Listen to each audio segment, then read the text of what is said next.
Yo, what's happening, YouTube? Baldock Studios here, and today I'm going to go over some history about VR, how to develop for VR on Unreal Engine, regardless of that being Unreal Engine 4 or Unreal Engine 5. If you're not familiar with the channel, I go over everything from, Godot, VR implementation. I've got quite a lot of experience on VR and XR. Started development in VR back before VR headsets were even a thing, back when they were kickstarted by Palmer Luckey and the man John Carmack himself. Before Unreal Engine even implemented Forward Plus back into Unreal Engine 4. It's been a while. It's been a doozy. If you've been developing on the MetaQuest headset standalone, you've felt this pain. So I have something for you guys today. Remember to go back and watch previous videos. If you haven't, hit that like and subscribe button. But let's get into it. So let's say that you are a VR developer and you've been on inside of the Unreal Engine camp for a while, right? And to those of you who aren't developers, you just play in the VR games. If you look at the trend of the VR industry and what's happening is you've seen that a lot of games are, if they're running on a mobile device or if they're running in standalone VR headsets, which essentially is a Snapdragon mobile processor, just a little bit more powerful due to the fact it has to hit insane resolutions and render for two eyes, and then also run anywhere between 72 and 120 hertz. That's crazy, right? However, those are very capable processors, especially for the 8th gen engine, which consisted of the Unity LTS version for last gen and Unreal Engine 4.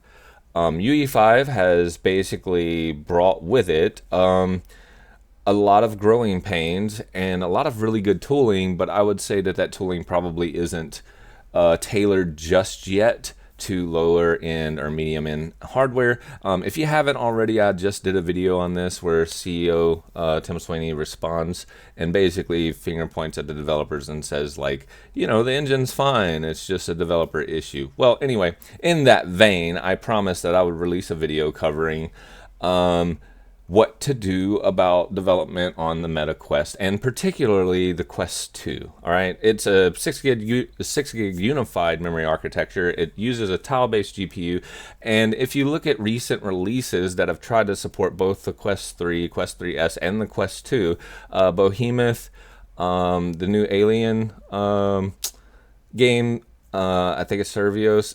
Anyway, they struggle on the Quest 2.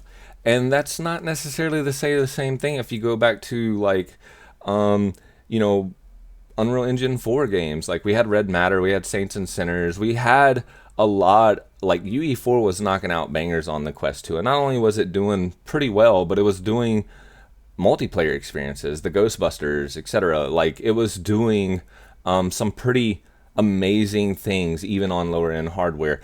Robo Recall did amazing things, and I think that thing came out on the Quest 1. And for what the Quest 1 was, 32-bit architecture, not running Vulkan, running ES3.1, like GL for that matter, it's a lighter framework. It's a lighter memory footprint. The engine was optimized to do a lot more with a lot less. And over time, we've lost that. Now, if we look at the release notes from Meta, basically, if you're targeting a Quest 3 or Quest 3S, you're probably going to be okay with UE5 as a developer. And I've said this across multiple videos. As a studio, as a developer, your risk assessment should be: is it harder to do what I need to do for my target hardware and the game that I want to make on the current engine than it is for me to go back and make sure that everything that's deprecated in the previous engine, there's a trade-off here, right? So you're going to gain performance, you're going to get across the line easier, but you're going to have to fight deprecation. Is the subsystem deprecated? Is the old Android framework and an NDK and SDK deprecated? Is the JDK that I need to run Gradle deprecated? All of these things.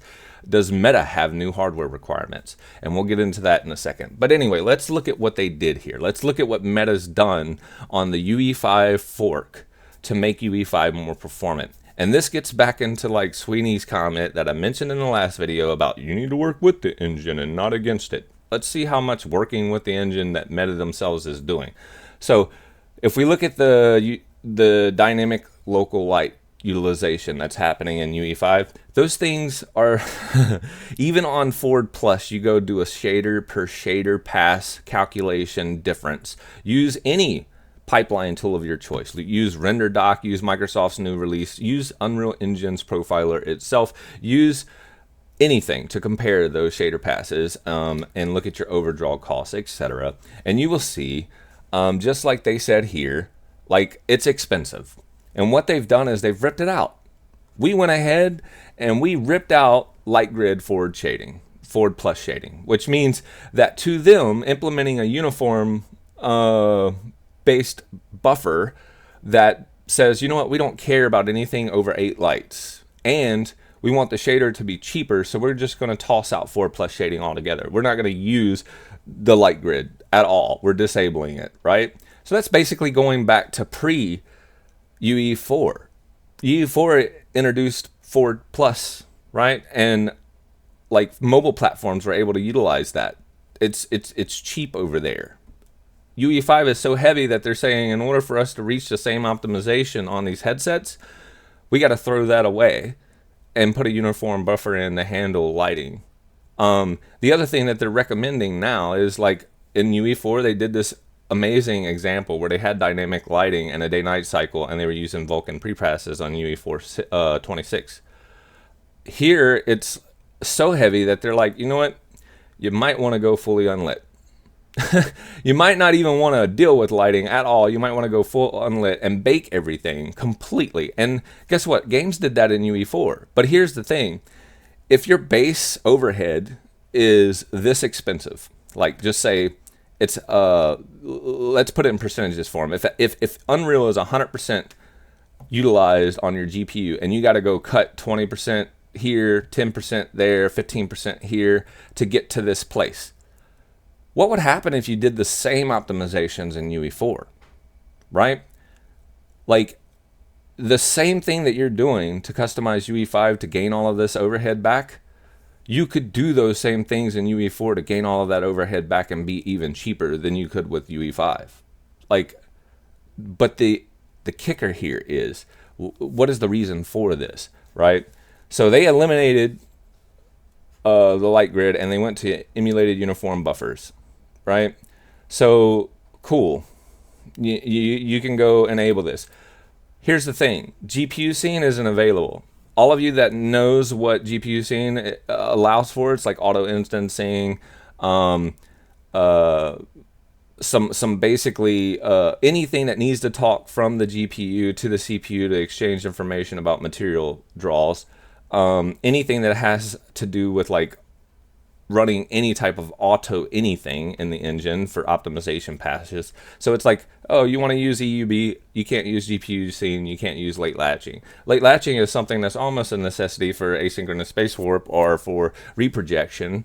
If you want to have like non-latent movement and like if you want to have really responsive head, like left and right head movement without having these tremors or this disconnect between the screen and what you're seeing during reprojection. So, you know, you're robbing Peter to pay Paul here. And remember, we're talking the latest release for the UE5 fork.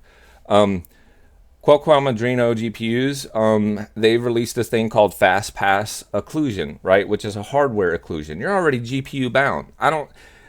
The answer isn't going to be throwing more instructions at the GPU to be like, yo, in order to save, like we might get a trade-off here if we tell the GPU, hey, cull these objects out, don't pay for those triangles, etc., over a large scene. You might see an improvement, and they're saying maybe a 5% performance difference with the Adreno Fast Pass versus traditional hardware culling.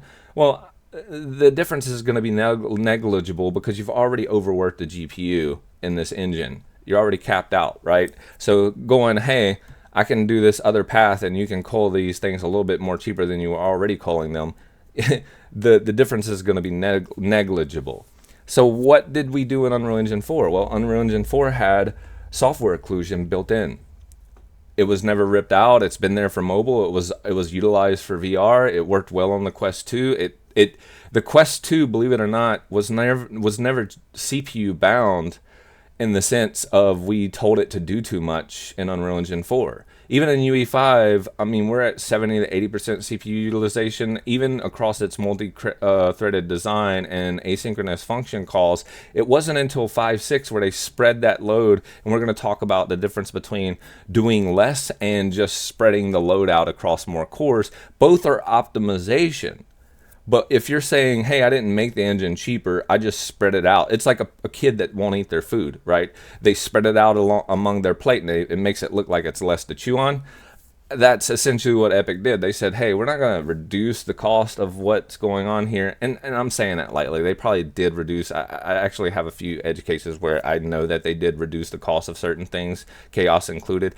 But the majority of those optimizations that they did was, we have 6 or more core CPUs. We can open up some more of these threads and we can spread this work out. The problem is when you get to lower end hardware like the Quest 2 or some lower end like Kindle Fires, right, in the mobile platform, you run out of cores. You don't have anything to spread anything out amongst. You don't have any more threads to utilize. You were already capped out. So that doesn't really help there. So what did Meta do? Meta said, well, we'll go put software occlusion back in the engine. Unfortunately, this software occlusion is a hybrid approach. So instead of it just working and you having editor debug features because everything is built in like it is in UE4, now they're like, well, you can debug and see these things in deferred rendering, which most people in VR aren't going to be working in deferred rendering. And we'll talk about that in a second here too, of why they probably went this route versus just fixing it on the forward renderer to be able to use these debug primitives. But anyway, so now you have to go manually implement an occlusion mesh for the data that you want the software occluder to work with. In UE4, it just used the object balance. It was a pretty good implementation. You didn't have to go manually make all of these adjustments. In UE5, it's a more manual process, and to even be able to debug it, it's like, hey, you can do culling with deferred pipeline for testing custom occlusion. This is a step in the right direction, but I would say this is where, again, developers have to ask themselves, what is the best course of action here? Do I move forward to UE5 because that's what's being touted as the progression path forward? Or do I stay with UE4 because I can hit more targets and it does most of this stuff out of the box? I just have to dodge a lot of deprecation issues. So yeah, you can use UE5 and cut back below forward plus rendering and throw away your light grid and maybe rock unlit, and you're gonna struggle. I mean, I know the contractor guys, I know Pavlov guys have done this. I've talked to both of them at Unreal Fest. I know that Alien, they released on UE5, and Behemoth has released on UE5. And I mean, I don't want to speak for any of those dudes, but I'll just say go do your research there. Go read the forums, go look at the reviews there.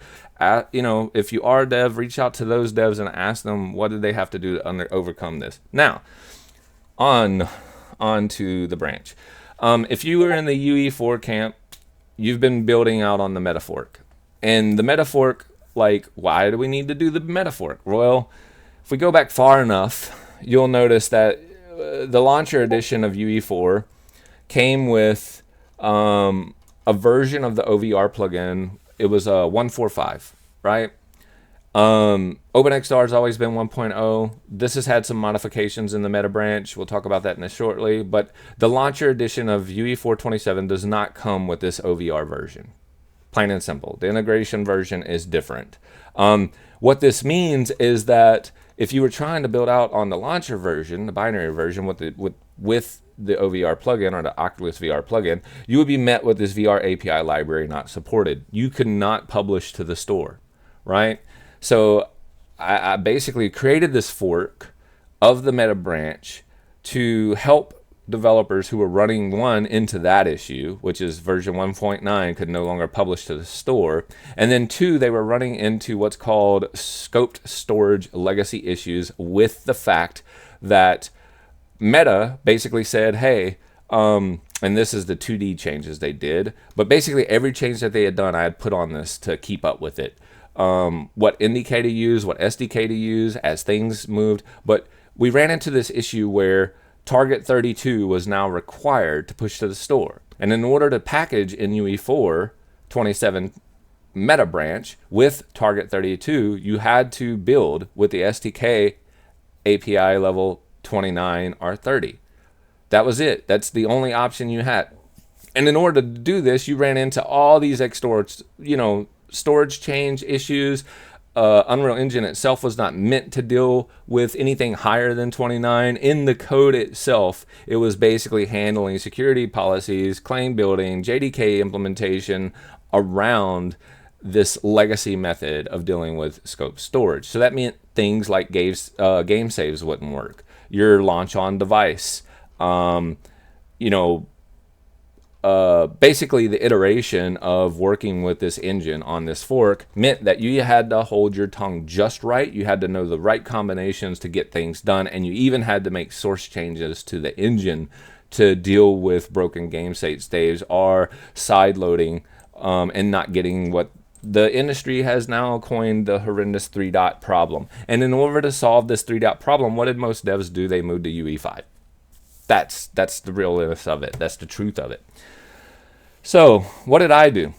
Well, first off, I offered support in Oculus Start. I offered support in my Discord, and I documented all of this along the way to help people keep rocking with Unreal Engine 4, especially if they were trying to target the Quest 2. The second thing I did was I created another branch called the 427-Plus-Meta branch, and I started working on that as a contingency because I knew the day would come. I knew the day would come whenever Google was going to say, hey, we have to move to Android 35. So Android moving to Android, I think it's August 31st. Yeah, so August 31st, 2025, this is going to be the API level that is required. When Meta decides to do that, I can't say for sure, but that's what I've been prepping for. So what does the 427 Plus branch do? Well, console developers and mobile developers, PlayStation developers, Xbox developers, Nintendo Switch developers, if they're rocking Unreal Engine 4, and the majority of them, contrary to popular belief, the majority of them still are, right? A lot have moved, but the majority of these people are still rocking the tried and true solid engine. What this means is that's been kind of like LTS for Unreal, right? That's where devs have contributed fixes back. They're keeping it up to date with Google Play, all of these kinds of things. Well, I'm downstream from that. So I have a fork that's derived off of that. I see those changes. I utilize them. And here's the other thing. On the UE5 side, things have been borked. MMV's been borked. Pre-computed visibility's been borked. I've tracked instant stereo issues across every freaking engine version aside from like maybe 5.3, but I want to say even there, deferred rendering had issues with instant stereo. Light baking has been an issue. Even in 5.6, before 5.6.1's hotfix, you couldn't bake light. So, I mean, these things I've had to track because that's what I do. So I already knew what issues were present in 427 Plus in regards to VR, right? It's just VR is a niche market. The engine, I don't know what their automation pipeline is for CI, but I can tell you that like testing things like MMV and instant stereo is probably not one of them. They had a major editor primitives rework, rightfully so, but they had it in 427 Plus. So it is not the same as it was in Unreal Engine 427.2.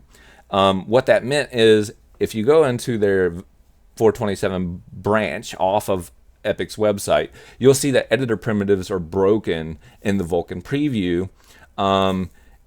Basically, they don't depth check at editor time anymore. They're basically using the Vulkan pass, and they're saying, hey, with MSAA and Forward Plus on mobile, I don't depth check. And what that does is it breaks things like, let's say your navigation mesh volume bounds, or like your object volume bounds, or like the little pop-up that pops up. And I have an image of this I can show you real quick.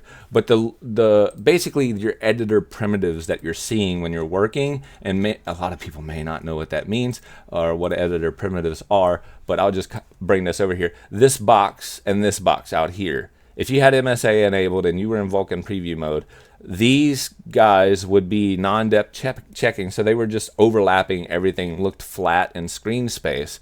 So I opened a PR to fix that. There's a PR against 427 Plus. I fixed mobile multi-view. That was broken in 427 Plus. Launch on device wasn't working. They had already done the work to implement JDK 17 and Android 34 support, so I fixed launch on device. It's working now. OLB deployment, file permissions were kind of flaky when using launch on device versus going to shipping and back to dev and back to shipping. Working with a guy right now on the Wildhawk Studios Discord that has been testing all of this. He's got an awesome project running, very performant, but so we're hammering out some issues between switching between a shipping and dev build, doing things like launch on device versus deployment versus installing on the Meta Quest development hub. But most of the major issues are worked out. This is now production ready. And I do have a video where I've shown, basically I've done decal work. So I backported UE5s, and it's actually in a branch if you guys want to check that out. There's a Meta Vulkan decals off of 427 Plus. So it's implemented there. You can go test it. You can see it work. And I just want to put the final touches on it before merging it back into main. But you can now target 32, like what is needed from Meta, but you can build using the build tools and the NDK for 29 all the way up to 34. And that means that you'll be able to target 35 in the event that Meta says we need to do this. And it means that Unreal Engine 4 won't die.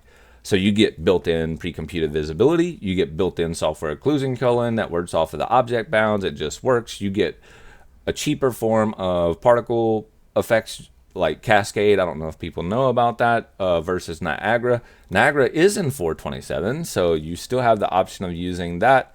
But down here, you can see I've told you this is how you dev using UE5 and UE427 side by side. You can do that. This is not going to break your UE5 stuff. And then I talk about, like, you know, what are the required project settings that you're going to need?